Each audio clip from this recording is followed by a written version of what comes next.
بسم اللہ الرحمن الرحیم وما ارسلناک الا رحمۃ للعالمین صدق اللہ العلی العظیم صدق رسولہ النبی الکریم ونحن علی ذلک لمن الشاہدین والشاکرین والحمد للہ رب العالمین ان اللہ وملائکتہ یصلون علی النبی یا ایھا الذین آمنوا صلوا علیہ وسلموا تسلیما اللہم صل علی سیدنا مولانا محمد وعلی آل سیدنا مولانا ومولانا محمد مبارک صلی وسلم علیہ الصلاۃ والسلام علیک یا سیدی یا رسول اللہ الصلاۃ والسلام علیک یا سیدی یا حبیب اللہ مولا یصلی وسلم دائما ابدا علی حبیبک خیر الخلق کلہم هو الحبیب الذی ترجى شفاعته بكل حول من الاحوال المتحمل. حضرت علامہ جہانگیر صاحب، محترم مولانا عالم صاحب، محترم مکرم قاری صاحب دامت برکات مولانا، محترم حضرت علامہ یاسر صاحب ماشاء اللہ دامت برکات مولانا، حافظ رضوان صاحب، تحریک منہاج القرآن، منشی فاض باغ کی پوری تنظیم، ان کے رفقا، ہماری مائیں بہنیں بیٹیاں مبارکباد کے لائق ہیں جنہوں نے میلاد النبی صلی اللہ علیہ وسلم کی مناسبت سے آج کی یہ خوبصورت مجلس کا اہتمام کیا. اللہ تبارک تعالیٰ ان تمام احباب کو جنہوں نے دام دل میں سکھنے سرکار کی اس مجلس کو سجانے میں اپنا حصہ ادا کیا، اللہ تبارک تعالیٰ کی دنیا و آخرت ثواب دے. اس مرکز کو اللہ تبارک تعالیٰ اپنے دین کی سربلندی، اپنے دین کی اشاعت، اپنے دین کی دعوت کا مرکز بنا دے اور یہاں سے علم و معرفت کے چراغ روشن ہوں. آقا علیہ الصلوۃ والسلام کی ولادت باسعادت کی مناسبت سے پوری دنیا کے اندر حضور کے جہاں جہاں عشاقان محبان موجود ہیں وہ اپنی اپنی محبتوں کا، عقیدتوں کا، نسبتوں کا اظہار کر رہے ہیں. آج کی ہماری یہ کاوش بھی اسی سلسلے کی کڑی ہے. قرآن پاک کی ایک آیت آپ کے سامنے رکھ کر اپنی گفتگو کا آغاز کروں گا.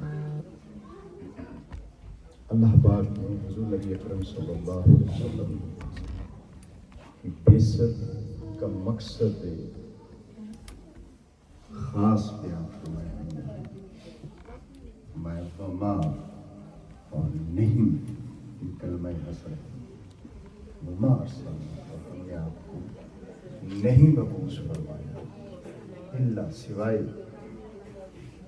ایک چیز کی، رحمت للعالمین، سارے جہانوں کے لیے رحمت بنا کے آپ کو بھیجا.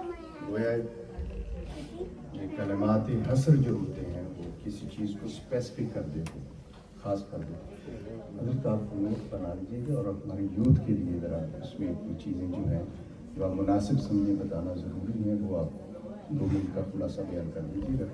آپ نوٹس پڑھتے ہیں. حضور اکرم صلی اللہ علیہ وسلم کی بعثت کا ایک ہی مقصد ہے، اس کے علاوہ کوئی ہے ہی نہیں. ایک ہی، اللہ نے تو ایک ہی بیان کیا، ایک ہی مقصد ہے، وہ سارے جہانوں کے لیے رحمت ہے. اب وہ سارے جہانوں کے لیے سرکار کی رحمت آپ کی پیدائش سے پہلے بھی ہے ثابت ہے، اور آپ کی پیدائش کے ساتھ بھی ہے، اور آپ کے وصال کے بعد بھی. سبحان اللہ. ٹھیک ہے، وہ آج بھی ہے، وہ قیامت تک رہے گا. ایسا ہی سرکار کی آمد سے پہلے بھی اس کا ذکر ملتا ہے. وَإِذَا أَخَذَ مِيثَاقَ النَّبِيِّينَ، سرکار کی اس کائنات کی بیست کا مقصد بھی سرکار کی ذات مقدس کو قرار دی، اور آپ ہی کی رحمت سے سب کچھ ہوا، واقعات آپ نے سنے۔ جب سرکار کی پیدائش مبارک ہو جاتی، جس سلسلے میں ہم بیٹھے ہیں میلاد المبارک، تو وہ بھی سارے جہان کے لیے ایک رحمت کا باعث تھی اور آباد میں۔ فرق یہ ہے کہ اب سرکار کی رحمت کا جو ظہور ہے اس کو اللہ نے سرکار کے بعد تقسیم فرما دیا سرکار کی امت پر۔ کس پر؟ سرکار کی امت پر۔ میں جو کیس بلڈ کر رہا ہوں اس کو سمجھنے کی کوشش کرتا ہوں، پھر میں اپنی گفتگو کی طرف آؤں۔ وہ ہم، میں اور آپ جس حیثیت پوزیشن میں بھی ہیں، ہمارا ایک ہی کام ہے حیثیت مسلمان کہ ہم حضور کی فبلغ الشاہد الغائبہ کے تحت حضور کی رحمت کے اس پیغام کو ہم نے دنیا تک پہنچانا ہے، کیونکہ آپ کی آمد کا مقصد ہی، آپ کی بعثت کا مقصد ہی رحمت تھی۔ تو سرکار کے بعد اس پیغام کو دنیا تک کس نے پہنچانا ہے؟ وہ سرکار کی امت ہے۔ ایسا ہی ہے۔ تو میں اور آپ جو ہم آپس میں بیٹھے ہیں، آج کی مجلس کا مقصود ہمیں وہ رسپانسبلٹی جو اللہ کے رسول کے وساطت سے اور نسبت سے ہمیں ملی، اس کا شعور، اس کی طرف توجہ مائل کروانا ہے۔ جیسے حضرت علامہ عالم صاحب نے بتایا کہ حضور کا میسج کیا ہے، پیغام کیا ہے۔ جیسے ہمارے بعد احباب نے فرمایا کہ حضور سے محبت، حضور سے عشق، یہ نعت خوانی ہوئی۔ حضرت علامہ صاحب نے حضور کی محبت کا ذکر کیا۔ تو یہ پیغام کو ہم نے آگے پہنچانا ہے۔ ہماری باجیوں کی طرف کوئی ٹی وی وغیرہ رکھا ہے یا بند کر دیا ان کو قید خانے میں؟ جی کچھ نہیں رکھا، تو پھر پردہ ہٹا دیں بھائی، وہ ہماری بہنیں ہیں۔ جب میں دیکھ نہیں سکوں گا، وہ مجھے نہیں دیکھ سکیں، وہ خاموش کیسے رہیں گی؟ یا تو باجیاں اگر یہ پردہ نہیں ہٹانا چاہتی تو وہ خود اہتمام کر لیں کہ خاموش ہو جائیں، اور میری گفتگو سن لیں، میری عرض سن لیں۔ میں اتنی دور سے آیا ہوں آپ کو کچھ بتانے کے لیے، اور اگر آپ نے خود اپنا ہی خطاب کرنا ہے وہاں تو پھر فائدہ تو نہیں ہے، پھر ہم پردے میں چلے جائیں۔ علامہ صاحب نے صحیح کہا، یاسر بھائی نے صحیح کہا۔ یہ وہ وجہ ہے کہ پچھلے 40 سال سے حضور سیدی شیخ الاسلام نے جو ایک اجتہادی کام کر رہے ہیں، اس کے لیے بہت ساری باتیں بھی سنتے ہیں۔ وہ یہ ہے کہ ہماری مائیں بہنیں بیٹیاں، یہ ہماری ہی مائیں بہنیں بیٹیاں ہیں، انہیں برابر کی سطح پر بٹھائیں۔ اس کی ایک وجہ تو یہ ہوتی ہے، حضرت آپ بزرگ جو ہمارے بیٹھے ہیں، آپ کو کرسی کی ضرورت ہے؟ حضرت آپ کی بات کر رہا ہوں، آپ کو کرسی کی ضرورت ہے؟ صحیح بات ہے؟ صحیح بات۔ اچھا شکریہ، ورنہ آپ ان کے لیے کرسی کا اہتمام کر دیں۔ وہ یہ ہے کہ ہم بہنوں کو برابر کا دیں، اور اس کا دوسرا فائدہ یہ ہوتا ہے کہ توجہ رہتی ہے۔ اب دیکھیے جب آپ نے پردہ ڈالا ہے، پتہ نہیں اب یہ تو ہمارے مناج قرآن کا مزاج نہیں ہے، تو حضور سیدی شیخ الاسلام جب بھی جہاں بھی کانفرنس کرتے ہیں وہ ساتھ بٹھاتے ہیں، اس طرف مرد بیٹھے اس طرف بہنیں بیٹھی ہیں۔ مجھے یہ بتائیں، اگر ادھر میرے پاس ادھر بہنیں بیٹھی ہیں، ہم اتنے ہی بے غیرت ہو جائیں گے پھر بھی ان کی طرف دیکھیں گے، مسجد میں بیٹھ کے بھی ان کی طرف دیکھیں گے، کسی غلط نظر سے کوئی نظر پڑے گی؟ ہم تو وہ لوگ ہیں غیرت والے کہ اگر مارکیٹ میں کوئی ماں بہن بیٹی سامنے آ جائے تو ہم راستہ بدل لیتے ہیں، یہ نظر نیچے کر لیتے ہیں۔ ایسا ہی ہوتا ہے جی، ایسا ہی ہوتا ہے، کوئی اور ہوتا ہے؟ تو مسجد میں آ کے ہم وہ کام کریں گے؟ طاہر صاحب تو لگا دی انہوں نے پردے، ماشاءاللہ، طاہر صاحب بڑے سخت قسم کے نہ آپ صفائی نہ تھے، آپ جو ہو گیا سو۔ لیکن یہ نہ منہاج القرآن کا مزاج ہے، ہم یہ چیز کو توڑنا چاہتے ہیں تاکہ وہ برابر کا ہمارا حصہ ہے، بلکہ سب سے زیادہ حصہ وہی دیتی ہیں مشن کو چلانے کے لیے ہر لحاظ سے۔ علمی طور پر، عملی طور پر، فکری طور پر، حتیٰ کہ مالی طور پر ان کا حصہ ہے.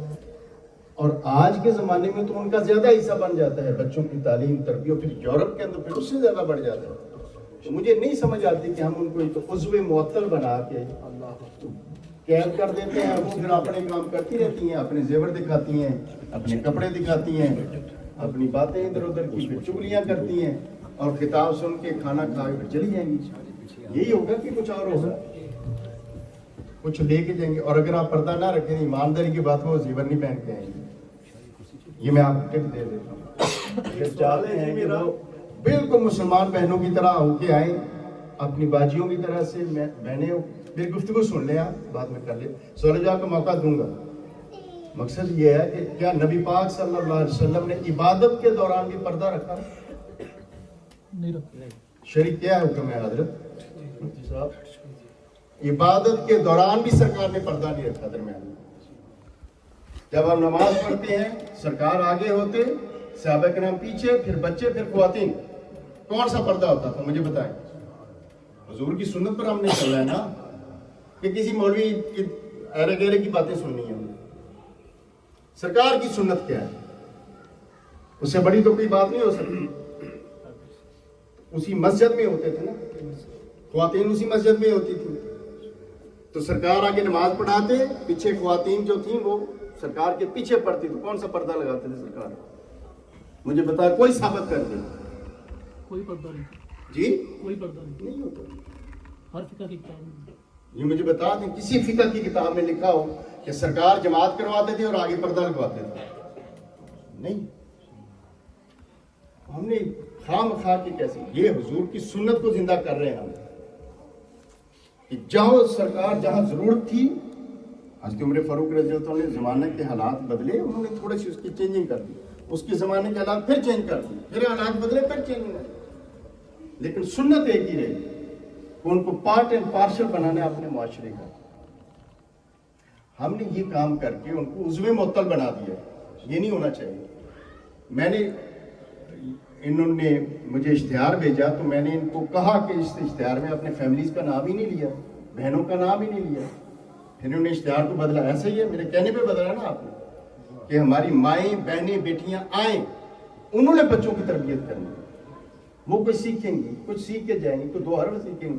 پھر انہوں نے اشتہار اپنا چینج کیا. ایسے ہی ہے. پھر میں نے انہیں ریکویسٹ کی کہ آپ نے ٹیلی فون کر کے فیملیز کے ساتھ آنے کے لیے کہنا یہ حضور کا میلاد ہے، اس کا حق سب کے اوپر، مردوں پر نہیں صرف. سب کو حق ہے سرکار کی محبت سے حصہ لینے کا. ایسے ہی حضور کی رحمت سے حصہ لینے کا سب کا حق ہے. ہماری ماؤں، بہنوں، بیٹیوں، ہماری عزت مآب، ہماری بزرگ خواتین، ان کا حق ہے وہ بھی اپنا حصہ ڈالیں. میں نے ریکویسٹ بھیجی ان کو، میں آؤں تو آپ فیملیز کے ساتھ ہیں. اور یہی حضور سیدی شیخ الاسلام پچھلے 40 سال سے ہمیں سکھا رہے ہیں، بتا رہے ہیں کہ ہم اکٹھے رہیں. ٹھیک ہے، یہاں آپ نے سیپریٹ کر دیا، اچھی بات ہے، لیکن یہ لگانے کی کیا ضرورت ہے؟ مجھے کوئی بتائے، کوئی جرات کر کے دیکھ، ایک نظر بھی اٹھا کے دیکھتا اس طرف، جی کہ وہ دیکھتا. ایسے ہم نے خواہ مخواہ کی چکر بازیاں بنا رکھی ہیں آپ نے، اور اس کو شریعت کا بھی نام دے دیا ہوگا. خواہ مخواہ. آئندہ کے لیے تھوڑا اہتمام کریں. اور اگر آپ نے پردہ ہی لگانا تو سکرین لگا دیں، کم از کم مجھے دیکھ تو سکیں، میں جو بات کر رہا ہوں اس کو دیکھ سکیں، سمجھ سکیں. آج اتنا ماڈرن دور ہے. جی آئندہ کے لیے اجازت ہیلپ کریں. آپ کم از کم نئی جنریشن کے انسان ہیں. جی طاہر صاحب تو میرے جیسے ہیں. اب ہماری 2 چیلنجز ہیں جو میں مقدمہ قائم کر رہا ہوں حضور کی رحمت سے، جو ہم حصہ لیں حضور کے میلاد کے صدقے. 2 چیلنجز ہیں. ایک ہمارا انٹرنل ہے ود ان مسلم کمیونٹی، اور ایک ہمارا ایکسٹرنل چیلنج. آج 2 چیلنجز کو میں ایڈریس کرنا چاہوں گا جو آپ لے کے جائیں. ایک چیلنج یہ ہے کہ حضور نبی اکرم صلی اللہ علیہ وسلم کی ذات اقدس، اس کو ہم نے امت کے اتحاد کی وجہ بنانا ہے. یہ چیلنج ہے. حضور کی ذات ہمارے امت کے درمیان اتفاق اتحاد کی وجہ بن جائے. یہ پہلا چیلنج ہے. پرابلم وہاں سے ہوا جب ہم نے حضور اکرم صلی اللہ علیہ وسلم کی بعد خصوصیات، آپ کے خصائل، آپ کے شمائل، اس کو تقسیم کر لیا. بعد میں حضور کی سیرت کو پکڑ لیا اور انہوں نے کہا جی جو سرکار مشن لے کر آئے، جو پیغام لے کر آئے، جو قرآن نے کہا اس پر عمل کرو. یہی حضور کی محبت ہے. یہ ایک موقف ہے اور بڑا اسٹرانگ موقف ہے. اور ایک موقف یہ ہے کہ ہر وہ عمل جو حضور کی محبت سے خالی ہو وہ اللہ کی بارگاہ میں قبول نہیں ہے. وہ عمل جو حضور کے عشق اور محبت سے، آج دو بندے آپس میں میرا خیال لڑ ہی نہ پڑتے، جو دو ڈیفرنٹ موقف ہے، میں دونوں ہی رکھ دیا آپ کے ساتھ جی. ایک یہ کہ اگر آپ حضور کے مشن کے اوپر عمل کریں گے تو یہی حضور سے محبت ہے، حضور سے تعلق ہے، حضور سے نسبت ہے. اور ایک موقف یہ ہے کہ اگر آپ حضور کے عشق کو چھوڑ دیں گے تو عمل بھی قبول نہیں ہے، حج بھی قبول نہیں ہے، نماز. ایسے ہی ہے نا، یہی سنا میں نے یا کہ ڈیفرنٹ آپ نے کچھ اور سنا ہے یا یہی سنا ہے آپ نے؟ یہی ہے نا، دو ہی ہے نا موقف. تو اس گھر کے اندر، اس چھت کے اندر بھی دو موقف آپ کے سامنے رکھ دیے. اور یہ وہ سارے ہیں جو حضور کے میلاد کو مانتے ہیں، ورنہ کوئی بھی نہ آتا. یا کوئی ایسا بندہ مجھے نظر نہیں آ رہا جو کوئی ڈیفرنٹ خیال رکھتا ہو. تو آپ اندازہ کریں پھر وہ لوگ جو حضور کے میلاد کا انکار کرتے ہیں جی، وہ کہاں معاملات ہوں گے اور پھر کس طرح سے چلے گا.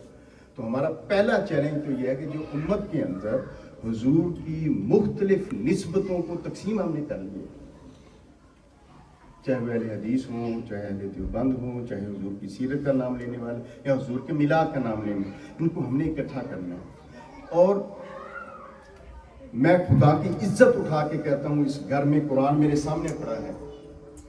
ہمارے جتنے بھی مسلک ہیں، وہ مالکی ہوں، شافعی ہوں، حنبلی ہوں، وہ حنفی ہوں، یا جتنے بھی مسلک جو ہیں عقائد کے حوالے سے ہو جائیں، چاہے وہ دیوبندی ہوں یا سنی بریلوی ہوں یا کوئی بھی ہو، شیعہ ہوں یا اہل حدیث ہوں، کوئی ایک بھی حضور کی محبت سے انکار نہیں کرتا.